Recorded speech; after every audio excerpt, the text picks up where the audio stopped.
Jonas, capítulo 3, vamos ler todo o capítulo.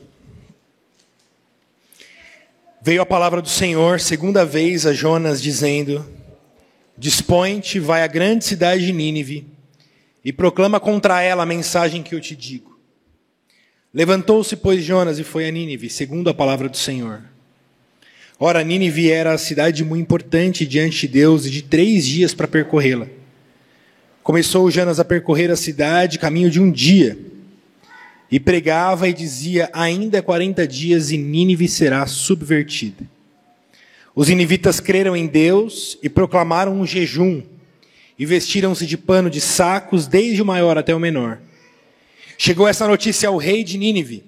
Ele levantou-se do seu trono, tirou de si as vestes reais, cobriu-se de pano de saco e assentou-se sobre cinza. E fez-se proclamar e divulgar em Nínive, por mandado do rei, e seus grandes, nem homens, nem animais, nem bois, nem ovelhas, provem coisa alguma, nem os levem ao pasto, nem bebam água, mas sejam cobertos de pano de saco, tanto os homens como os animais. E clamarão fortemente a Deus, e se converterão cada um do seu mau caminho e da violência que há nas suas mãos. Quem sabe se voltará a Deus, e se arrependerá, e se apartará do furor da sua ira, de sorte que não pereçamos?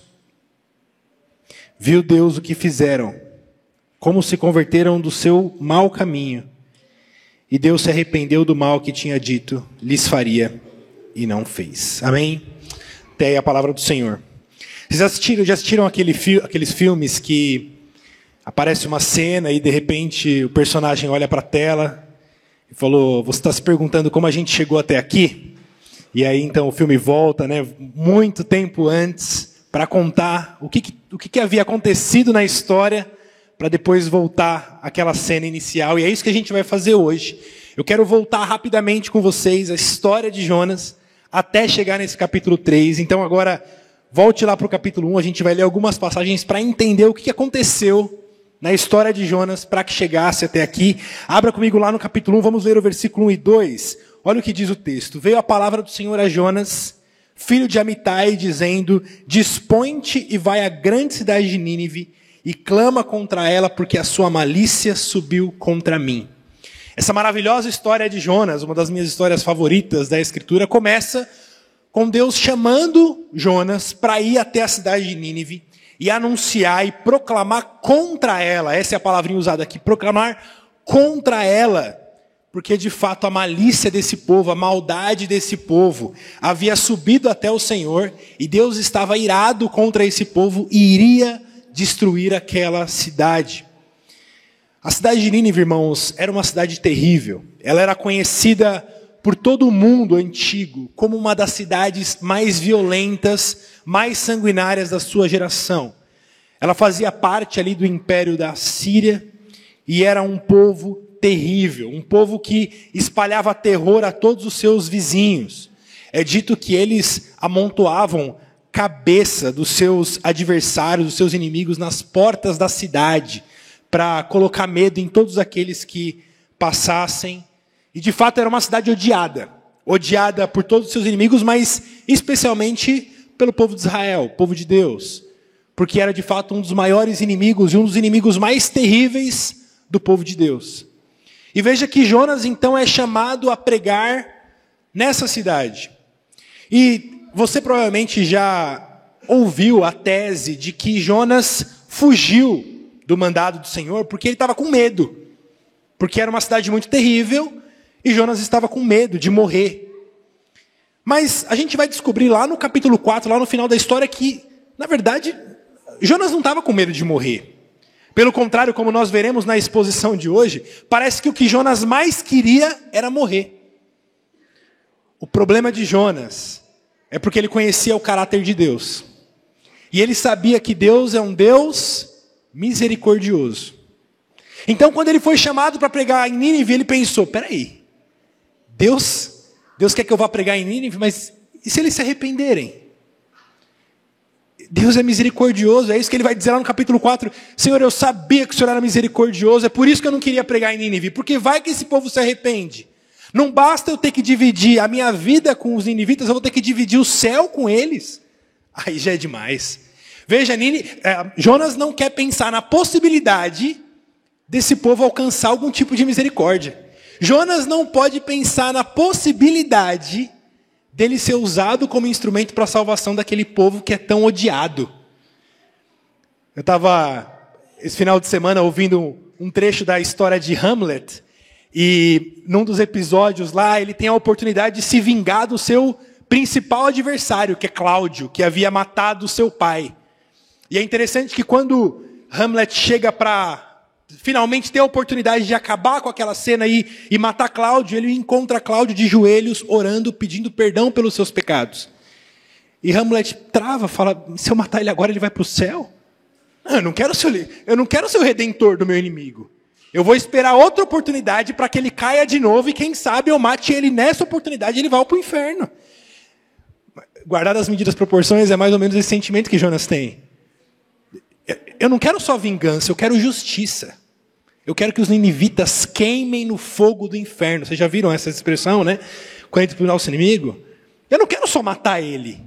Eu quero que ele pague no fogo do inferno.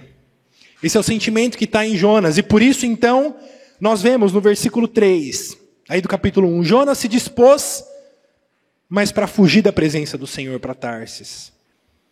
Jonas fugiu. É interessante, né? Porque parece que o versículo aqui nos engana, porque fala que Jonas se dispôs.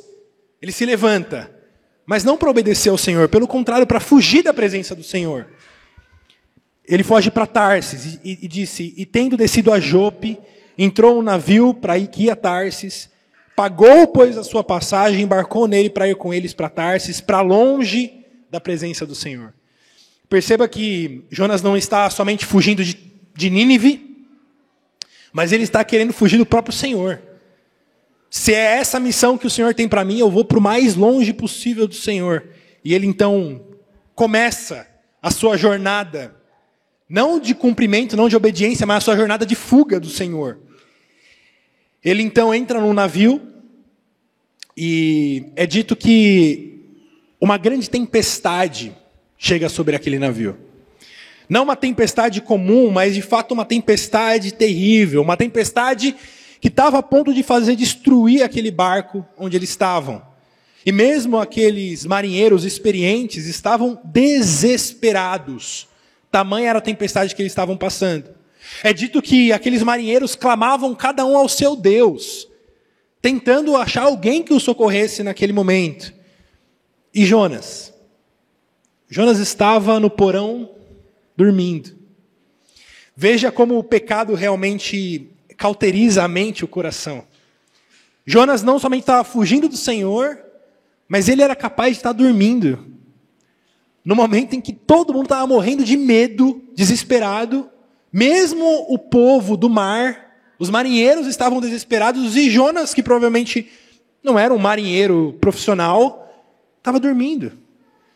Como eu disse, o que Jonas mais queria era realmente poder morrer e simplesmente não cumprir aquele chamado do Senhor. Mas Jonas dorme. E aí então o marinheiro encontra ali, o comandante do navio encontra Jonas dormindo, e acorda ele e fala, você ficou louco? O que você está fazendo dormindo aí? Acorda! Você não está vendo que a gente está morrendo? Está cada um clamando ao seu Deus, clama você também ao seu Deus. Quem sabe o seu Deus nos ouça. Mas a gente não vê nenhuma palavra de Jonas nesse momento. Jonas não fala nada. Ele simplesmente sai do porão, ele se junta ali aos demais. E os marinheiros estão numa busca de tentar se salvar. Eles começam a lançar todas as cargas do navio para o mar, para tentar aliviar o peso daquele barco. Mas nada parece surtir efeito. Então eles resolvem lançar alguém no mar. Eles tiram na sorte, provavelmente naqueles palitinhos, né? Dá o palitinho para cada um e quem tirar o palitinho premiado seria lançado ao mar. E o palitinho cai sobre Jonas. E aí então eles colocam o Jonas ali na parede e perguntam, declara-nos, no versículo 8 aí, declara-nos agora Por causa de quem nos sobreveio esse mal? Que culpa é a tua? O que você faz? Da onde você vem? Qual é a tua terra? Quem é você? Quem é você para isso estar acontecendo com a gente? E Jonas responde no versículo 9, dizendo: sou hebreu e temo ao Senhor, o Deus do céu que fez o mar e a terra. Eu sou Deus, eu temo ao Deus que é Senhor sobre o mar, que é Senhor sobre essa tempestade. E aí então eles ficam ainda mais irados, ou melhor, atemorizados, quando é dito que os homens então eles ficaram ainda mais com medo, sabendo que aquele homem servia o Deus do mar, o Deus que era Senhor sobre o mar. E Jonas, no versículo 12, diz: olha, me lancem no mar. Podem me lançar, eu não quero trazer mal para vocês. Me lancem no mar. O mar se aquietará, porque eu sei que é por minha causa que veio sobre vocês essa grande tempestade. Como eu disse para vocês, Jonas quer morrer. Mas aqueles marinheiros, eles querem ajudar Jonas. Eles não lançam Jonas imediatamente no mar. Pelo contrário, é dito no versículo 13 que eles começam a remar e tentar se esforçar de alcançar a terra, tentar arrumar alguma solução para aquela situação, mas realmente a tempestade está a ponto de destruí-los. Então, eles tomam Jonas e lançam Jonas no mar, e a tempestade se acalma. A tempestade se acalma para quem está de fora, mas é dito no versículo 13, aliás, no versículo 17: deparou o Senhor um grande peixe para que tragasse Jonas. E esteve Jonas 3 dias e 3 noites no ventre do peixe. Jonas é lançado ao mar, talvez finalmente pensando: agora sim eu vou poder morrer em paz. Finalmente, agora não tem mais o que o Senhor fazer para que me mande a Nínive. Eu entrei no navio, tentei pela tempestade, mas finalmente estou no mar e agora eu vou poder morrer em paz. Mas Deus, em sua misericórdia, manda um grande peixe que engole Jonas. E é dito que Jonas fica 3 dias no ventre do peixe. Gente, você já parou para pensar nisso? Não sei se era uma baleia ou que tipo de criatura é essa, mas de fato a situação de Jonas não era uma situação confortável. Jonas estava ali completamente esmagado, completamente preso no ventre do peixe. Eu lembro quando eu era criança que lia as historinhas infantis ali ilustradas da história de Jonas. E muitas vezes Jonas é retratado assim, quase num escritório, dentro do ventre do peixe, né, numa mesinha, sentado. Às vezes num tapetinho orando, ajoelhado. Parece ter um espaço, parece que assim, é um apartamento de 50 metros quadrados ali. Não, gente. A situação de Jonas era uma situação terrivelmente desconfortável. Ele estava preso. Ele não conseguia se mexer, ele não conseguia respirar. Imagine que para cada movimento do peixe, água entrava e Jonas se afogava ali com aquelas águas, praticamente sem oxigênio, mas também sem morrer. Ele não conseguia morrer em paz. Era uma situação completamente desesperadora. Ele estava sendo afogado, sufocado, estrangulado ao mesmo tempo. Olha, eu faço jiu-jitsu, né? E no jiu-jitsu você tem muito essa situação de estar completamente esmagado por alguém ali que está te pressionando. E quando a pessoa pega num estrangulamento, alguma posição ali, você vai até onde você aguenta, até dar aqueles 3 toquinhos mágicos e ser liberto daquela pressão. Quanto tempo a gente aguenta numa situação dessa? De alguém jogando todo o peso em cima de você, estrangulando. Aguento 3 segundos, 5 segundos, quando muito, antes de... E assim, o problema é quando o sujeito quer ser macho, né? E fala: não, eu vou aguentar. E aí quando ele quer bater, parece que o corpo desliga e ele desmaia antes de poder conseguir bater, né? Então, as pessoas ali ficam numa situação por 3 segundos, 4, 5 segundos e logo desistem. Pedem por misericórdia e chega, eu não quero mais continuar essa luta. Mas veja que Jonas, ele não bateu depois de 3 segundos. Depois de 5 segundos. Ele não pediu misericórdia depois de 1 hora. Mas é dito que Jonas ficou nessa situação por 3 dias. Olha a dureza do coração desse homem. Nessa situação, sendo estrangulado, afogado, pressionado, ele ficou mais de 48 horas nessa situação. Até que no 3º dia, finalmente ele deu os 3 toquinhos e clamou pela misericórdia de Deus. E ele faz isso no capítulo 2, quando ele faz essa maravilhosa oração ao Senhor. Uma das orações mais lindas registradas na Bíblia. Vamos ler essa oração juntos. Capítulo 2 diz assim: Então Jonas, no ventre do peixe, orou ao Senhor, seu Deus, e disse: Na minha angústia, clamei ao Senhor, e ele me respondeu. Do ventre do abismo gritei, e tu me ouviste a voz, pois me lançaste no profundo, no coração dos mares. E a corrente das águas me cercou, e todas as tuas ondas e as tuas vagas passaram por cima de mim. Então eu disse: Lançado estou de diante dos teus olhos. Tornarei porventura a ver o teu santo templo. As águas me cercaram até a alma, o abismo me rodeou. As algas se enrolaram na minha cabeça. Desci até os fundamentos dos montes. Desci até a terra, cujos ferrolhos se correram sobre mim para sempre. Contudo, fizeste subir da sepultura a minha vida. Ó Senhor meu Deus, quando dentro de mim desfalecia a minha alma, olha, ele estava quase morrendo, ele estava ali a ponto de apagar, eu me lembrei do Senhor. E subiu a ti a minha oração, no teu santo templo. Os que se entregam à idolatria vã, abandonam aquele que lhes é misericordioso.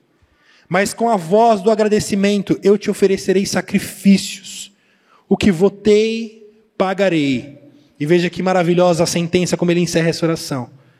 Ao Senhor pertence a salvação. Essa aqui é a rendição de Jonas. Jonas está se rendendo finalmente. E ele se rende com essa última sentença que diz: ao Senhor pertence a salvação. O Senhor é dono da salvação. Não sou eu que vou decidir quem vai para o céu. Se os ninivitas têm direito a ir para o céu ou não, ou quem é que vai. Porque ao Senhor pertence a salvação. O Senhor é soberano, o Senhor faz o que o Senhor quiser, com quem o Senhor quiser. Então, eu me rendo. Eu me rendo. E aí veja no versículo 10. Falou, pois, o Senhor ao peixe, e esse vomitou a Jonas na terra.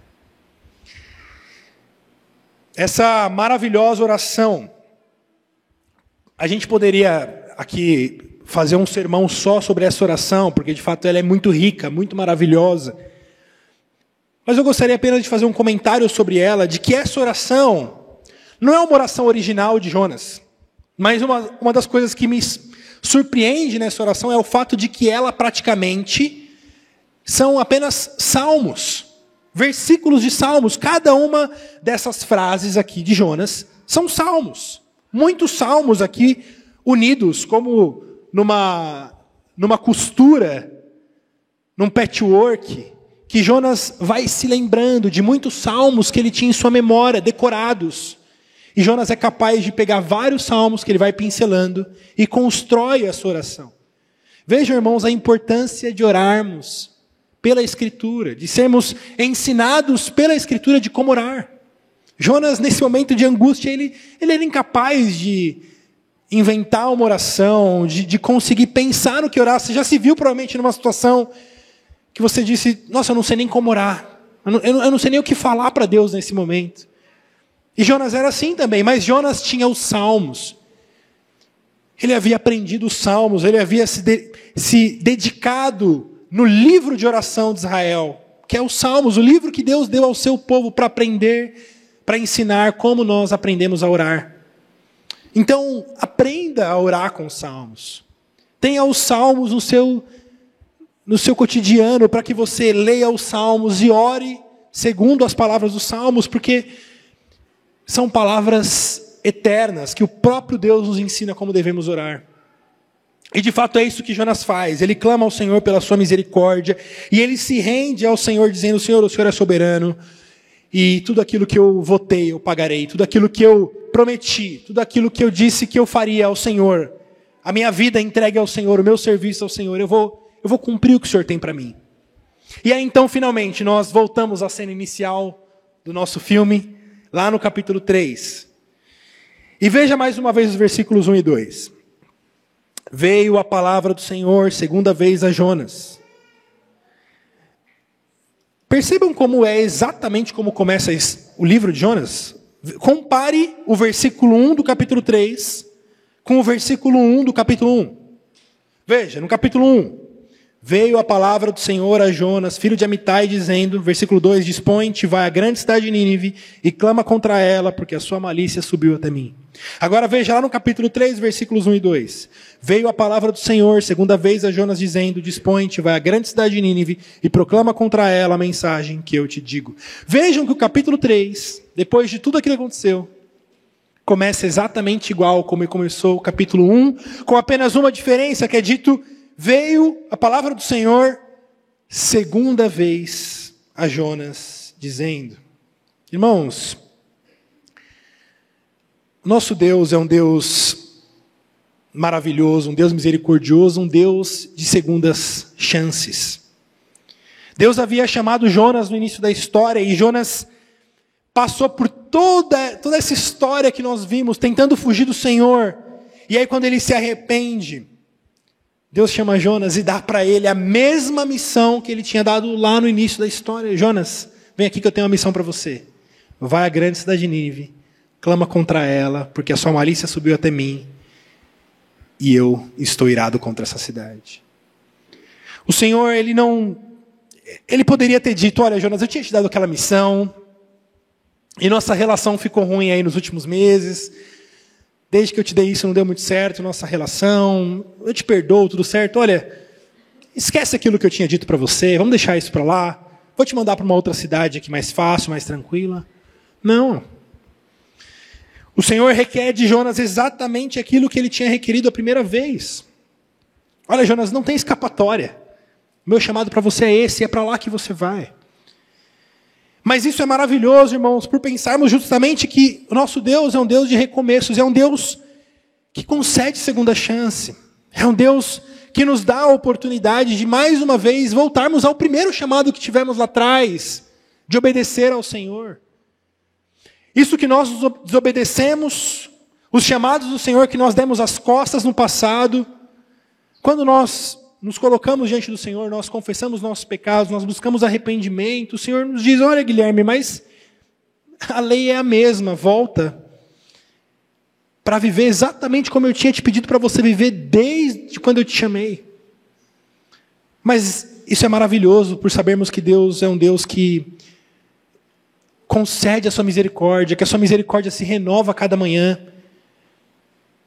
Ele é um Deus longânimo. Ele não é como nós, muitas vezes falamos: tá bom, eu perdoo, mas comigo é uma vez só. Você já viu as pessoas que muitas vezes falam assim, agem assim?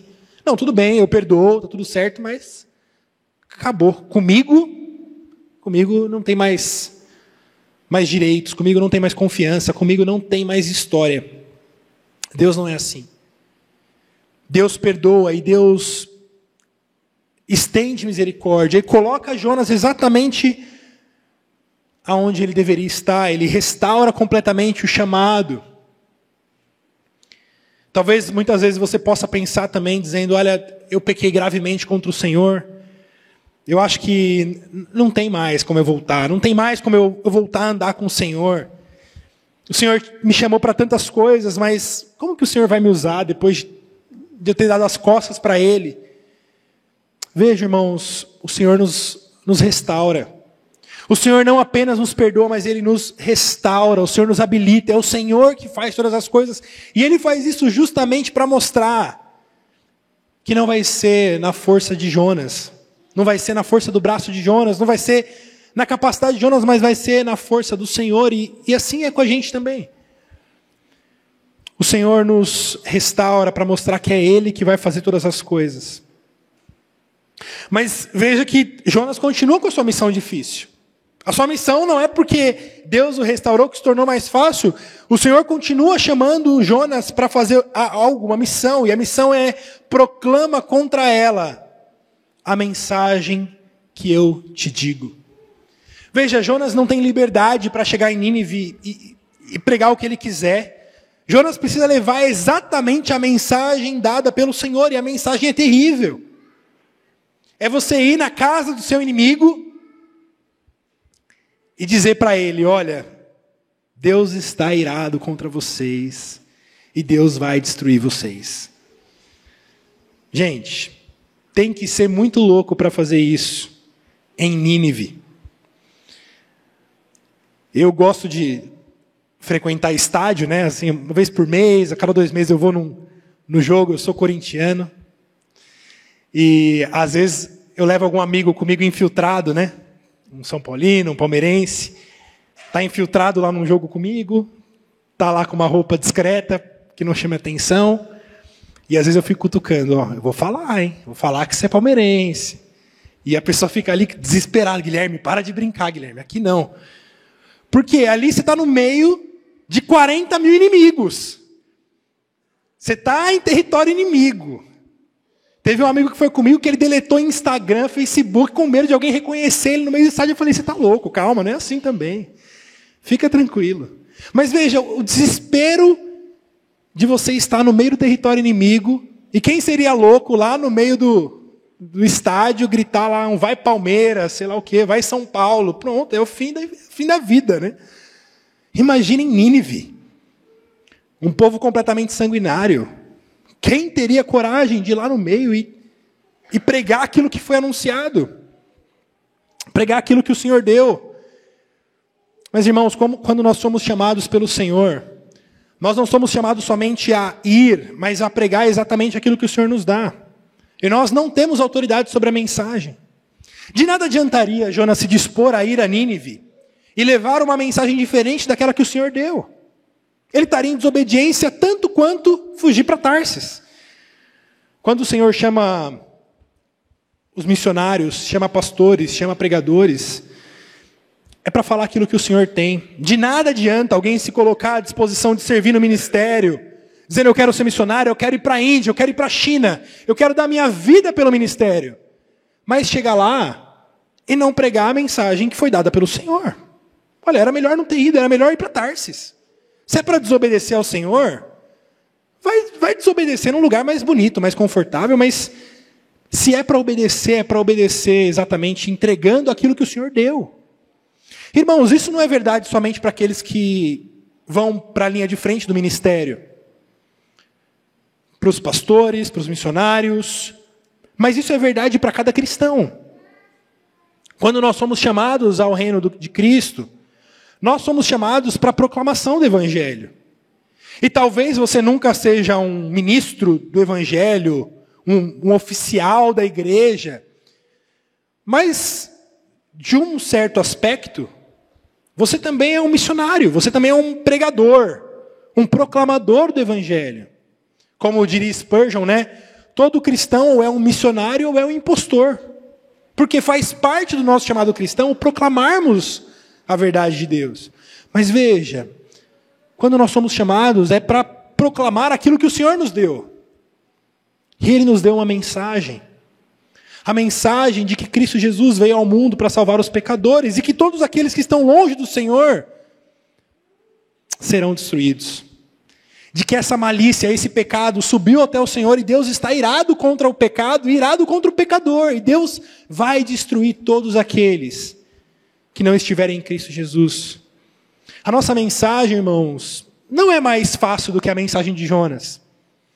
E muitas vezes, a gente também não quer anunciar essa mensagem.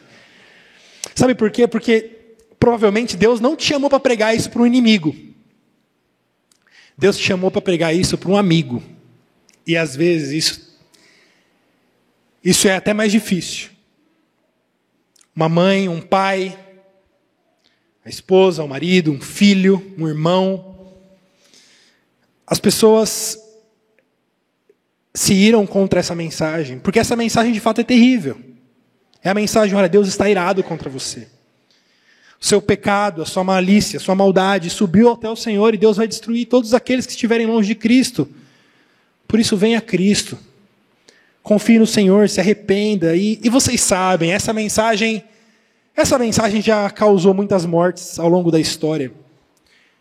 O nosso Senhor Jesus Cristo foi crucificado não porque fazia milagres, não porque fazia cegos enxergarem, não porque fazia aleijados andarem, mas justamente porque dizia: olha, geração perversa, quem livrará vocês da ira vindoura?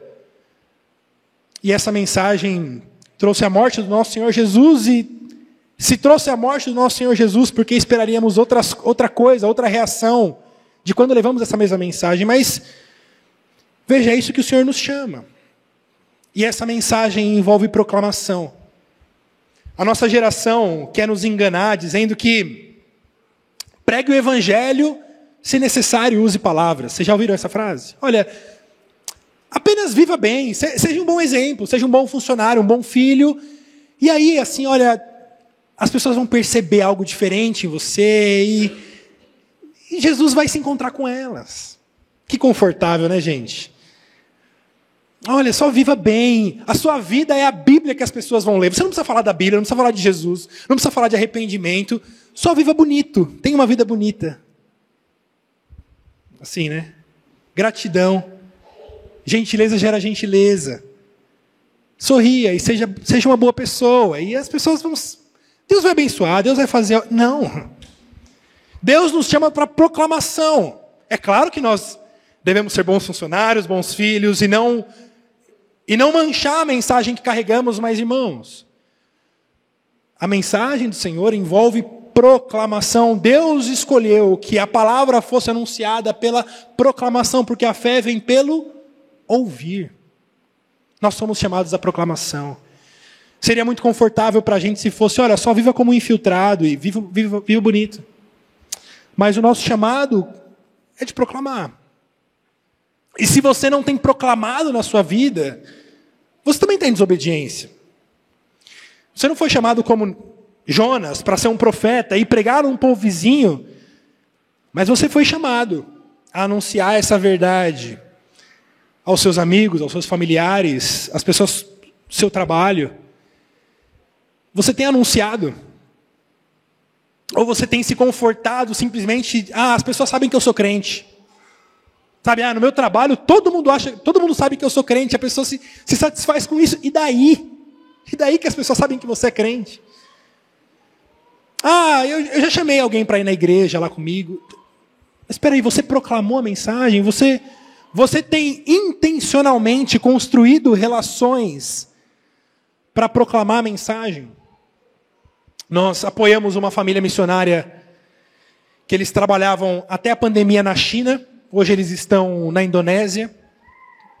E eu lembro que algo que me marcou é que, das vezes que ele veio visitar a nossa igreja, ele falava, olha, irmãos, eu preciso usar todas as oportunidades que eu tenho para criar relacionamentos, e a partir desses relacionamentos, proclamar a verdade, encontrar espaço para dar a verdade. Então ele dizia, por exemplo, que ele tomava café da manhã todos os dias na mesma padaria. Por quê? Para criar algum tipo de relação com o chapeiro. E criando um relacionamento com o chapeiro todos os dias, entregar para ele um livro. E aí, aos pouquinhos, e vocês sabem, nesses ambientes, o chapeiro vai reclamar da esposa, vai falar que o filho está doente, ele vai se abrindo aos poucos. E aí, com essas pequenas aberturas, ele podia ir levando o evangelho. Veja, irmãos, quem que vai tomar café da manhã e pensa que, Senhor, usa o café da manhã para que seja uma oportunidade? Não, a gente simplesmente vai onde tem o pãozinho mais gostoso. A gente está pensando no café, onde é mais barato, onde é mais gostoso, onde é mais confortável, onde tem ar-condicionado. Quem é que escolhe o local de tomar café? Pensando, não, naquele lugar eu posso criar ali uma ponte para o evangelho. A gente não vive assim. Mas é assim que a gente deveria viver. A esposa dele, por exemplo, dizia que escolheu fazer aula de chinês com a garçonete do restaurante onde eles comiam. E a garçonete dizia, mas eu não sou professora, desculpa, aula de chinês, né? A garçonete falava, mas eu não sou professora de chinês. Ela dizia, não tem problema. A gente se reúne uma vez por semana e você escolhe um livro para a gente ler em chinês. E a gente vai conversando sobre ele. Ela disse, tá bom. E aí elas leram, eu não sei, mas algum conto de fadas. Rapunzel, alguma coisa assim. E aí depois que acabou o primeiro livro, ela disse, olha, agora eu posso escolher o próximo livro? Pode. E ela levou o livro de Ruth. E leram Ruth em chinês. E ela conversava com ela, com a garçonete, sobre o livro de Ruth. E vejam, essas oportunidades, a aula de inglês, o pãozinho na padaria, eram oportunidades para a pregação do Evangelho. Nós vivemos assim. Usando as oportunidades do nosso trabalho, nossa família, um passeio na praça, onde você leva o seu carro para consertar, a sua academia que você faz, como oportunidades para a pregação do Evangelho. De fato, irmãos, essa é uma mensagem desconfortável, mas é para isso que o Senhor nos chamou. E nós vemos aqui nesse momento, voltando ao texto, que o versículo 3 do capítulo 3 também começa muito parecido com o versículo 3 do capítulo 1. Como nós vimos lá no capítulo 1, depois do chamado de Deus a Jonas, disse que Jonas se dispôs, Jonas se levantou, mas é dito, mas para fugir da presença do Senhor. Agora no capítulo 3, mais uma vez, é dito que Jonas se dispôs, mas é dito, levantou-se, pois, Jonas, e foi a Nínive, segundo a palavra do Senhor. Nas duas vezes, Jonas se dispôs, Jonas se levantou. Só que no capítulo 1, esse verbo é seguido de um mas. Ele se dispôs, mas para fugir, para desaparecer, para desobediência. Mas depois de tudo aquilo que Jonas passou, agora no capítulo 3, nós vemos que Jonas se levantou, pois, para ir à grande cidade de Nínive. Veja que o mas foi transformado num pois. O que primeiro era desobediência, o que primeiro era dar as costas para Deus, agora Jonas se dispôs e foi cumprir o chamado do Senhor. Irmãos, Deus também transforma os nossos mas em pois. Porque Deus é um Deus de segundas chances.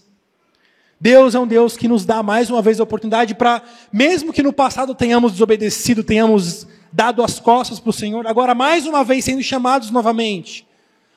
Agora, andarmos por um caminho diferente do que andamos no passado.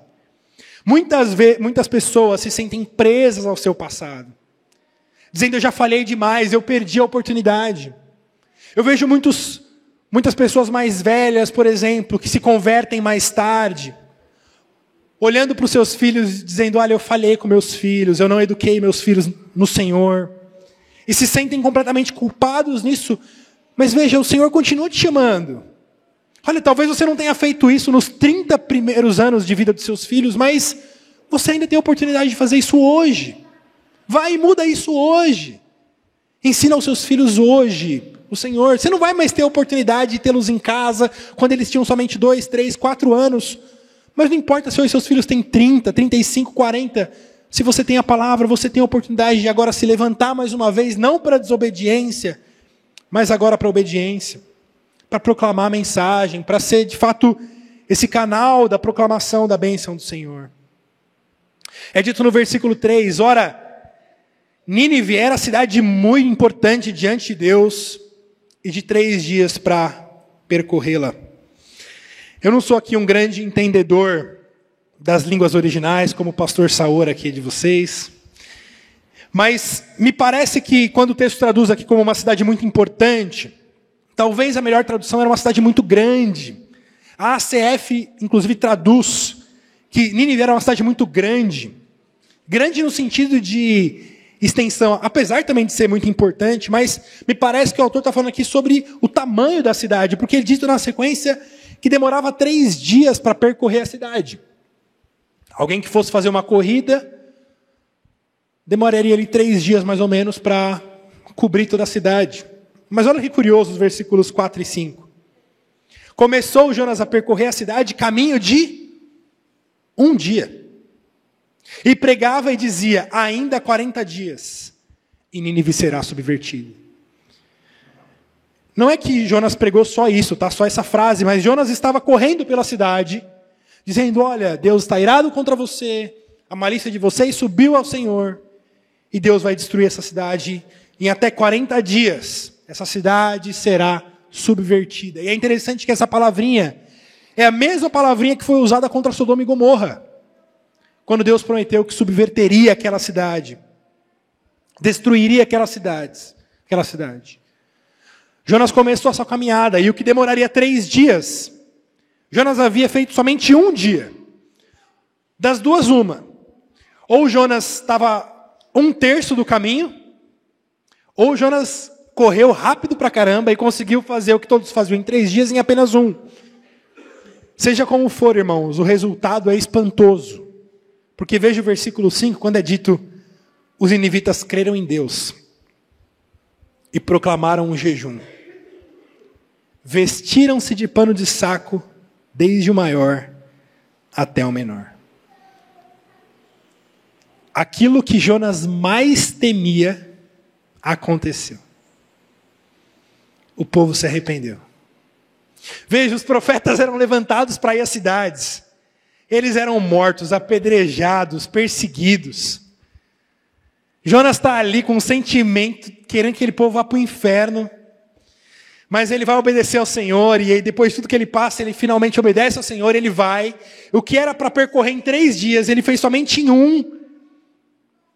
Fez um sermãozinho rápido, direto.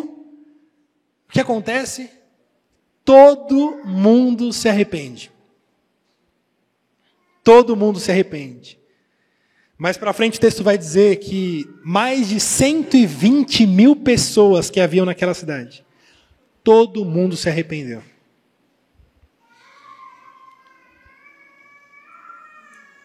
Irmãos, isso é uma lição para nós maravilhosa, porque Jonas encerra a sua oração no capítulo 2 dizendo, ao Senhor pertence a salvação. E de fato, quando ele sai para pregar, é exatamente isso que acontece. Ele sai para pregar, e em 1 dia de sermão, a cidade inteira se arrepende, 120 mil almas são salvas. Nem o apóstolo Paulo, nem João Batista, nem o próprio Cristo experimentaram algo como isso. De 120 mil pessoas se arrependendo em um só dia de pregação. Por que isso? Porque a salvação pertence ao Senhor. Porque o Espírito sopra onde quer, não é isso que o Senhor Jesus ensinou? O Espírito sopra onde quer. Ninguém sabe de onde vem nem para onde vai, mas o Espírito sopra, e quando Deus quer salvar, Ele salva. E com Jonas ali, depois de ter passado tudo que passou, com um coração desejoso, talvez que aquele povo não se arrependesse, o Senhor faz com que todo mundo se arrependa. Eu gosto de comparar a história de Jonas com a história de Noé. Veja, Noé, ele pregou durante 120 anos, com fidelidade, obediência, homem justo, homem piedoso, constantemente, sendo zombado, caçoado, tudo que você possa imaginar, mas ele permanecia pregando, fiel. Pedro vai dizer que Noé foi um dos maiores pregadores da justiça. Quantas almas foram salvas pela pregação de Noé? Quem entrou na arca? Ele e sua família. Ninguém deu ouvidos à pregação de Noé. 120 anos pregando com fidelidade, um dos maiores pregadores. 120 anos. Nem uma alma salva pela sua pregação. E Jonas? Desobediente, deu as costas para o Senhor, pregou 1 dia, correndo, torcendo para o povo não se arrepender. Qual o resultado? 120 mil pessoas se arrependem e ouvem a pregação. Isso é para te lembrar que quem faz a obra é o Senhor. O Senhor é soberano e o Senhor salva quem Ele quiser. E nós somos somente instrumentos em suas mãos. Nós somos, como é dito na parábola, como aquele semeador que sai para semear e lança a semente. E vai dormir. A gente não sabe como que a semente se transforma numa flor, numa planta, numa árvore. A gente não sabe. A gente só lança e vai dormir. Porque quem que dá o crescimento é o Senhor. Então, quando o Senhor te chama para proclamar essa palavra por mais difícil que seja, essa palavra que Deus te chama para proclamar para os seus familiares, para os seus amigos, lembre-se disso, é o Senhor que dá o crescimento. Veja, isso é um conforto para nós. Acho que, olha, o meu trabalho é pregar. Deus nunca te chamou para ganhar almas, nesse sentido. Porque quem ganha almas é o próprio Senhor Jesus, é o Espírito Santo que nos convence do pecado, da justiça e do juízo, não sou eu, não é você. Nós somos proclamadores, nós lançamos a semente. Mas nós descansamos que é o Senhor que dá o crescimento. É Ele que faz a obra. Muitas vezes nós deixamos de pregar e anunciar, dizendo, não, mas a minha mãe jamais vai se converter. Meu irmão jamais vai dar ouvidos. Esse meu amigo, esse meu colega, ele odeia, ele não tem como. E aí a gente quer medir o potencial da palavra do Senhor sobre outra pessoa. Mas, irmãos, isso não é tarefa nossa. A gente só anuncia, a gente só prega. E algumas vezes, nós nos veremos sem resultados aparentes. A gente vai falar, pregar, e parece que nada vai florescer. Mas louvado seja o nome do Senhor, porque nós somos chamados a anunciar e a pregar. Por outras vezes, nós veremos essas sementes germinarem a 30, 60 e a 100 por um, e darem mais e mais frutos. Mas nós descansamos sabendo que só é o Senhor que faz a obra. Lembre-se de Noé, lembre-se de Jonas.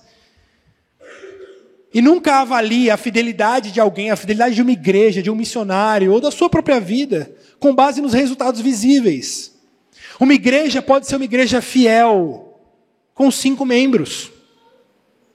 E uma igreja pode ser uma igreja apóstata, com 1.000, 2.000, 10.000 membros. Um missionário pode ser um missionário fiel, depois de passar 20 anos no campo missionário, e voltar à igreja, tendo sido sustentado pela igreja por 20 anos, e a igreja perguntar, e aí, irmão, quantas almas salvas? E ele disser para vocês, nenhuma. O que vocês fariam com esse missionário? Depois de 20 anos no campo, e voltar sem nenhum fruto. Será que nós louvaríamos ao Senhor pela sua vida e pela sua fidelidade? E se voltasse um outro missionário, que ficou pouquíssimo tempo no campo, mas ele plantou igreja, estabeleceu seminário. Isso quer dizer que ele foi mais fiel do que o outro? Não necessariamente. Por quê? Porque é o Senhor que dá o crescimento. Isso não quer dizer, cuidado, que porque houve grandes números, aquilo necessariamente foi errado. Não, como a gente viu aqui, Jonas, ele estava pregando com fidelidade nesse momento e 120.000 pessoas foram salvas. Então, algumas vezes, Deus vai dar grandes números. Não é porque também tem muita gente que tem algo errado, não. Nós vemos avivamentos na história da igreja, avivamentos na Escritura, em que Deus derrama o seu Espírito e faz com que muitas pessoas venham à fé e ao Evangelho. Mas, irmãos, nem sempre é assim. Nem sempre é assim. Mas o que nós precisamos lembrar é que se Deus fará qualquer coisa, Ele fará mediante a palavra. Ele não vai fazer por meio dos métodos humanos, por técnicas carnais. Ele não fará pela minha capacidade de falar, pela capacidade do Saor, pela capacidade de qualquer pastor. Ele fará pelo Espírito de Deus. É como certa vez perguntaram para Lutero como que ele tinha conseguido fazer aquela grande reforma em toda a Europa. Como que ele teve a capacidade de fazer tudo aquilo? Ele disse, mas eu não fiz nada. Eu só preguei a palavra. Eu preguei a palavra e enquanto eu estava com meus amigos em Wittenberg, a palavra foi e fez tudo. Eu só preguei. E enquanto eu estava descansando, enquanto eu estava relaxando, a palavra foi e fez tudo. Essa é a nossa confiança, irmãos, que é o Espírito que faz e a palavra que faz. Então, não se preocupe. Muitas vezes você pode se acomodar e não obedecer ao Senhor, dizendo, mas eu não tenho capacidade, eu nunca estudei teologia, eu não sei falar, eu não tenho argumento, a pessoa vai me perguntar, eu não vou saber responder. Descanse no Senhor. Claro, se prepare, como nós oramos aqui. Olha, Nós devemos buscar conhecimento e clamar que o Senhor nos dê mais sabedoria, mais conhecimento para usá-los para o reino, mas veja, o que vai fazer a obra não é a sua capacidade, não é o seu conhecimento, mas é o Senhor, então descanse nisso. Não se esconda atrás das suas debilidades para dizer não ao Senhor. Moisés tentou fugir de Deus assim também. Senhor, eu sou gago. Você quer que eu vá falar com o faraó? Não tem ninguém melhor do que eu para falar, eu sou gago.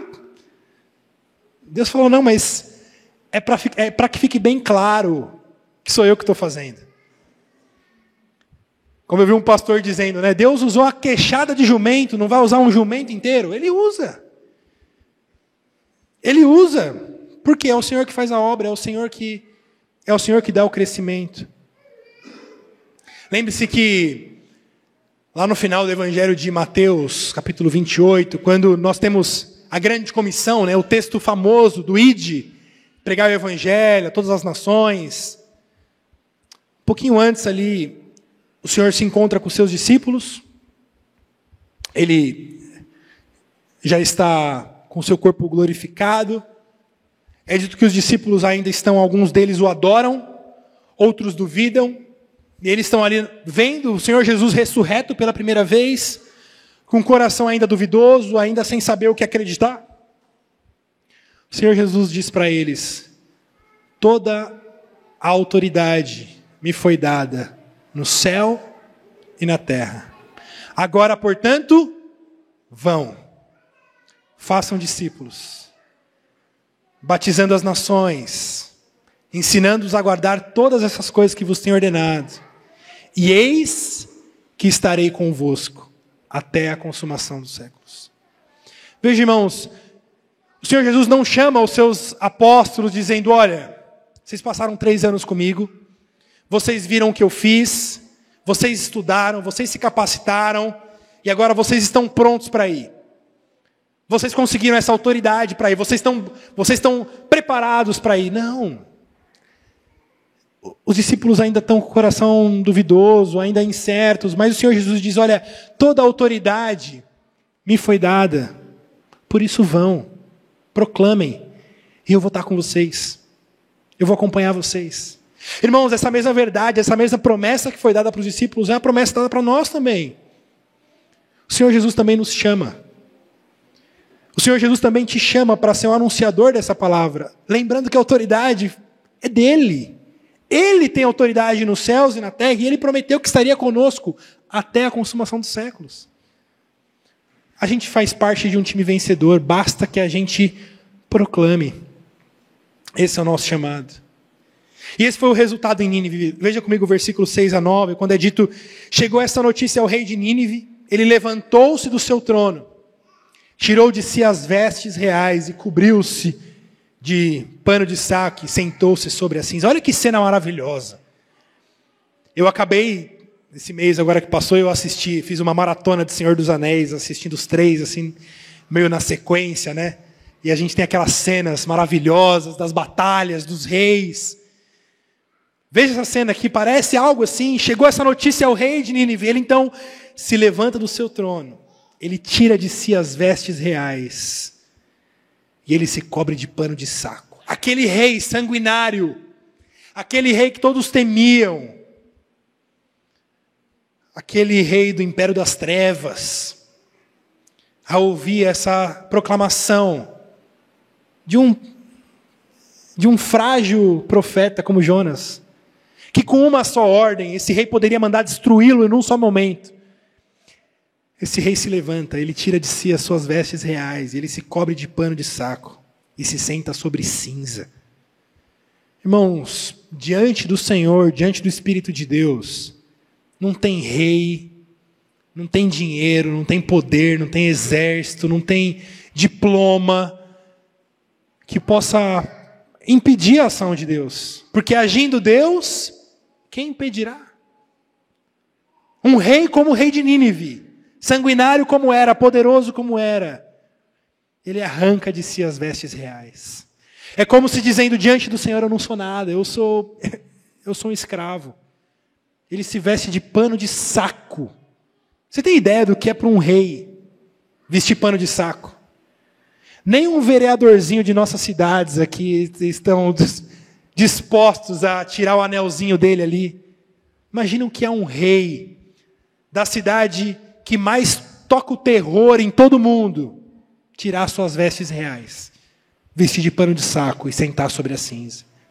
Esse é o poder do Evangelho, esse é o poder do Espírito de Deus, que sopra onde quer e que diante dele nenhum coração é duro o suficiente para pará-lo.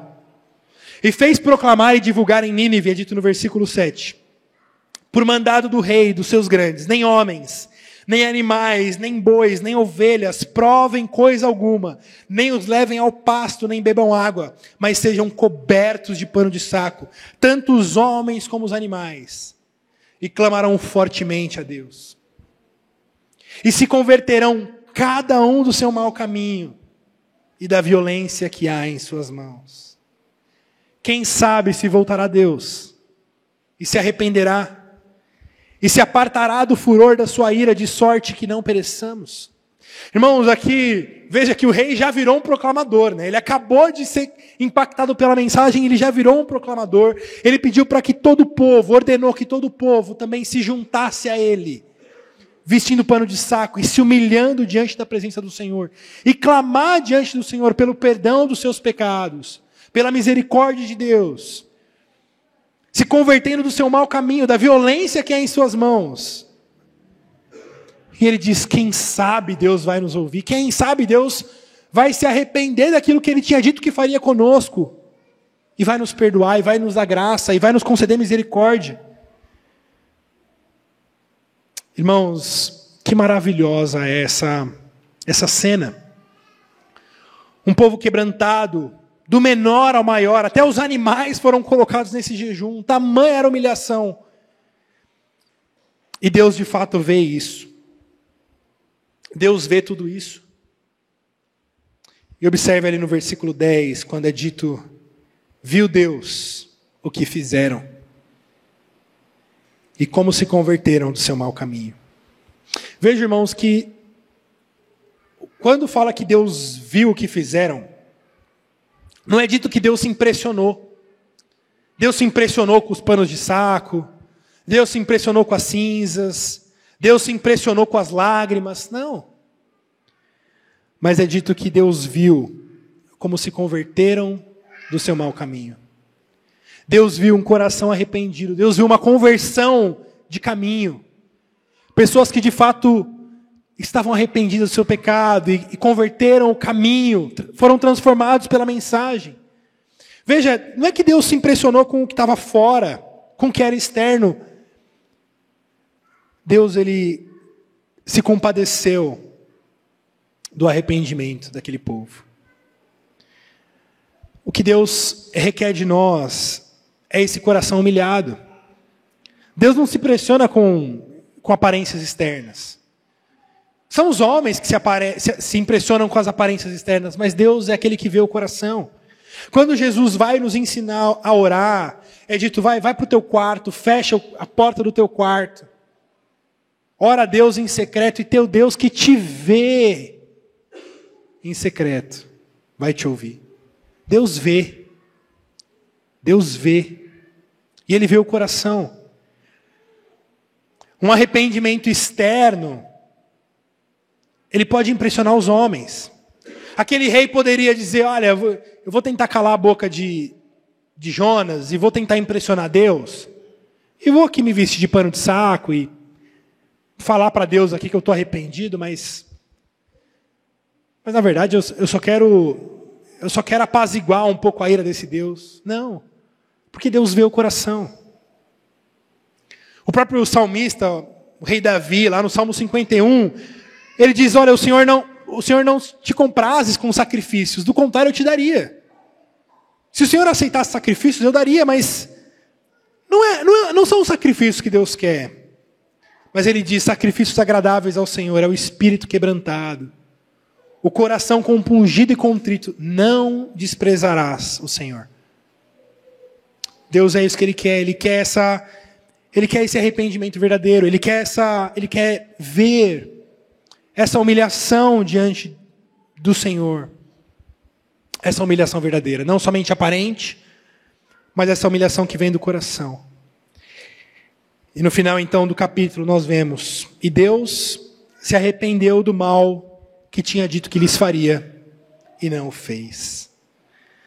Encerra dizendo que Deus se arrependeu da sua palavra.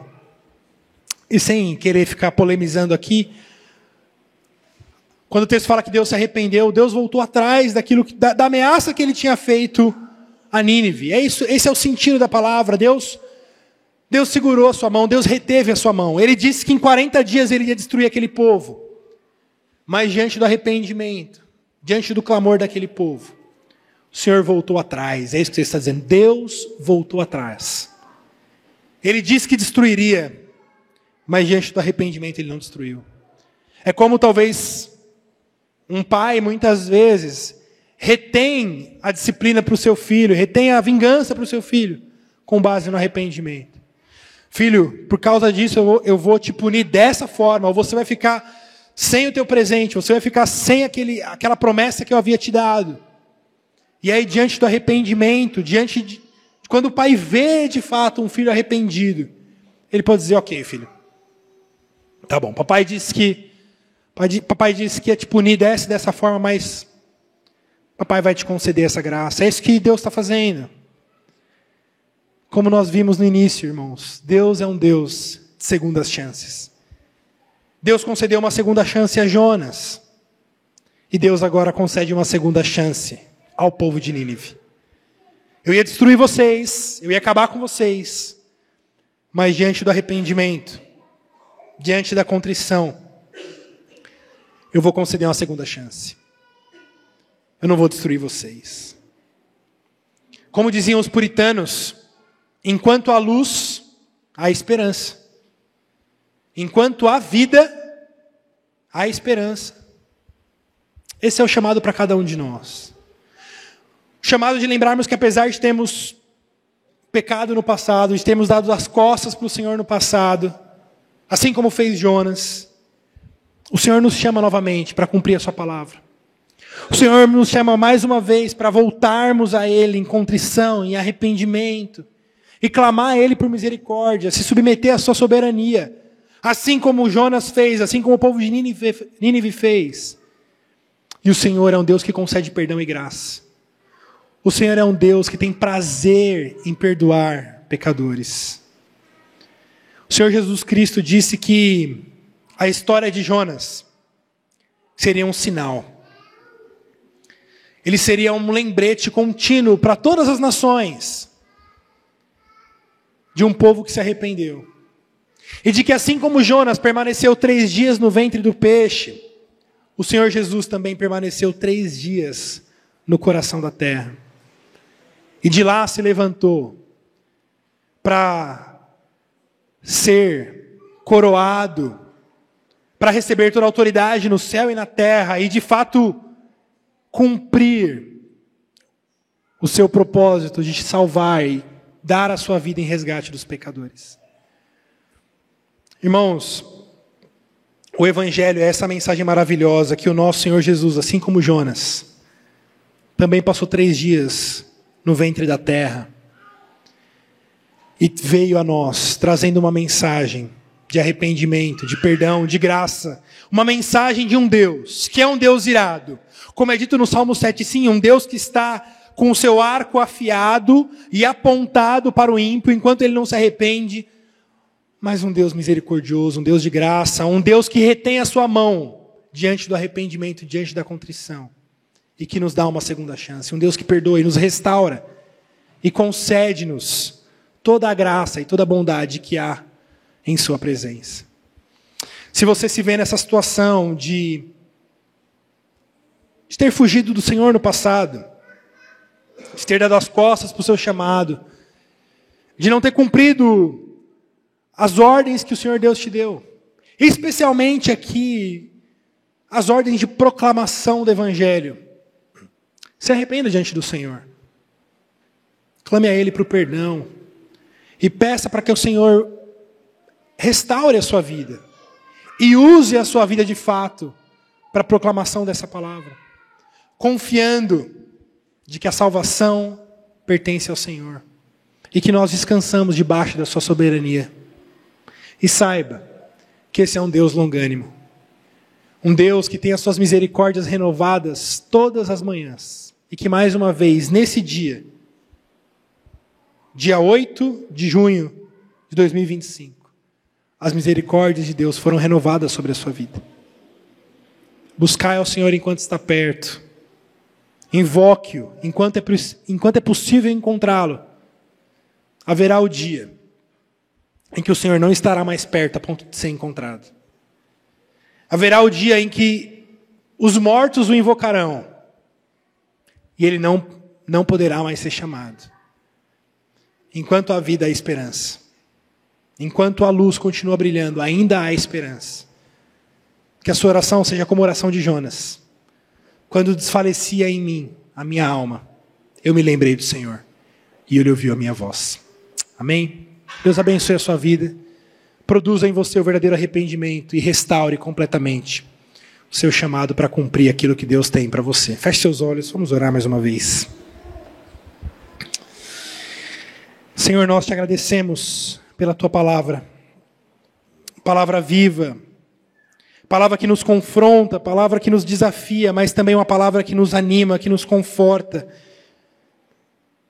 Na sua palavra nós encontramos o nosso pecado, a nossa maldade, a tua ira, mas nós encontramos também o teu perdão, nós encontramos também a tua graça, a tua misericórdia, encontramos o evangelho de Cristo Jesus, que chama todos os pecadores ao arrependimento e a crer em sua palavra. Ó Deus, produz em nós esse arrependimento.